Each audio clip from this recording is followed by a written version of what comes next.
फेसबुकदेखि earning गर्न चाहनुहुन्छ, तपाईहरुले पनि आफ्नो मोबाइलबाट नै फेसबुकदेखि अर्निङ गर्न चाहनुहुन्छ भने तपाईहरुले यो भिडियो सुरुदेखि लिएर अन्तिमसम्म हेर्नु होला।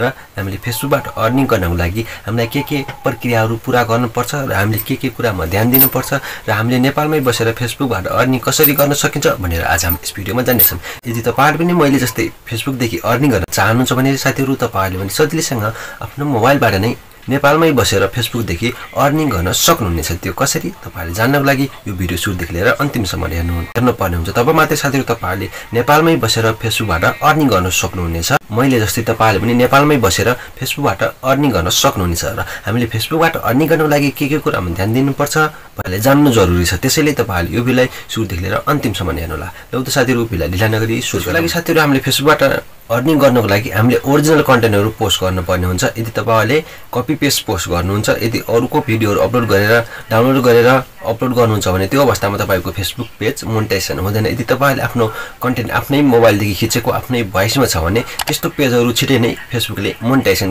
दिने गर्छ। त्यसैले तपाईहरुले त्यस्तो खालको कसैको भिडियोहरु डाउनलोड गरेर अपलोड गरिरहनु भएको छ भने त्यो काम बन्द गर्नुहोस् र त्यो काम बन्द गरेर तपाईले आफ्नै मोबाइलबाट खिचेर तपाईले भिडियोहरु बनाउनुहोस्। तब मात्रै तपाईको फेसबुक पेज मोनेटाइजेसन गर्न सक्नुहुन्छ र तपाईहरुको फेसबुक पेज छिटै नै मोनेटाइजेसन हुन्छ यस्तो ओरिजिनल कन्टेन्ट पोस्ट गरिसकेपछि साथीहरु। यो कुरा रहेको छ साथीहरु, नेपालमै फेसबुक पेज मोनेटाइजेसन गर्नको लागि कतिपय साथीहरुलाई नेपालमै पनि कन्टेन्ट मोनेटाइजेसन टुल दिइरहेको छ। यदि तपाईलाई पनि दिन सक्छ। यदि तपाईहरुले छिटै नै फेसबुक पेज मोनेटाइजेसन गर्न चाहनुहुन्छ भने त्यो अवस्थामा साथीहरु तपाईहरुले एडमिन बाहिरको राख्नु पर्ने हुन्छ। अहिले त्यसलाई एक्सेस दिएर तपाईहरुले त्यसलाई एडमिन राख्न सक्नुहुन्छ र तपाई त्यो पेजदेखि एडमिन रिमुभ हुन पर्ने हुन्छ, किनकि हामीले पेज ट्रान्सफर गर्न पर्ने हुन्छ केही महिनाको लागि।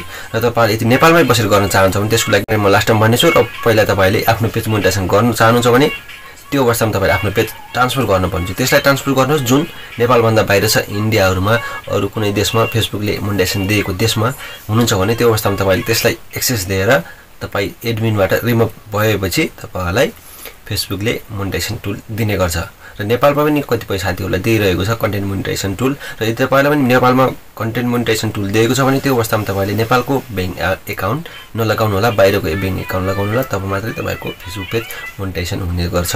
र अर्को रहेको छ साथीहरु, हामीले नेपालमै बसेर फेसबुक पेज मोनेटाइजेसन गर्नको लागि साथीहरु हामीलाई आरडीपी चाहिने गर्छ, प्रोक्सीहरु चाहिने गर्छ।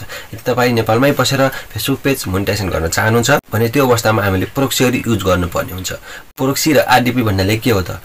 प्रोक्सी भन्नाले साथीहरु एउटा सर्भर हो जुन सर्भरले हामीले त्यसमा फेसबुक लगइन गरेर हामीले बाहिरको लोकेसन देखाउनु पर्ने हुन्छ। जस्तो कि हाम्रो नेपालमा त मोनेटाइजेसन छैन, त्यसको लागि तपाईले कुनै बाहिर देशको सर्भर किन्नु पर्ने हुन्छ, आरडीपी किन्नु पर्ने हुन्छ, प्रोक्सीहरु किन्नु पर्ने हुन्छ। त्यो प्रोक्सीमा गएर हामीले आफ्नो फेसबुक पेज लगइन गरिसकेपछि हाम्रो फेसबुक पेज त्यो कन्ट्रीमा देखाइदिनेछ। जुन कन्ट्रीको हामीले प्रोक्सी किनेको छौं, जुन कन्ट्रीको हामीले आरडीपी किनेको छौं, त्यो कन्ट्रीको लोकेसन फेसबुकलाई देखाइदिने गर्छ र फेसबुकले सम्झिनेछ कि फेसबुकले दिएको मोनेटाइजेसन दिएको कन्ट्रीमा छ भन्ने लाग्नेछ। त्यसपछि तपाईले मोनेटाइजेसन टुल पाउन सक्नुहुन्छ। यदि नेपालमै मोनेटाइजेसन गर्न लागि साथीहरु तपाईले यी प्रक्रियाहरु पूरा गर्नुपर्ने हुन्छ, यानी कि यी प्रक्रियाहरु फलो गर्नुपर्ने हुन्छ।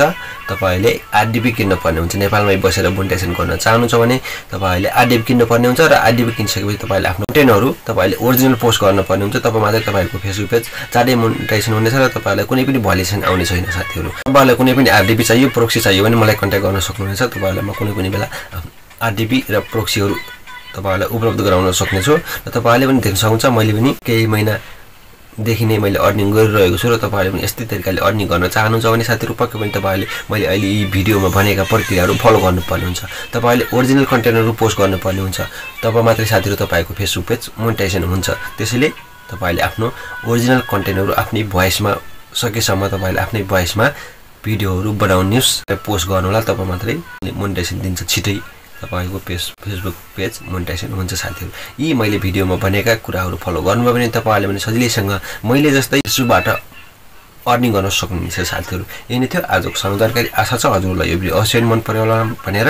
यदि तपाईलाई यो भिडियो थोरै पनि युजफुल लागेमा तपाईले यो भिडियोलाई धेरै भन्दा धेरै शेयर गर्नु होला साथीहरु। हवस् त साथीहरु, धन्यवाद।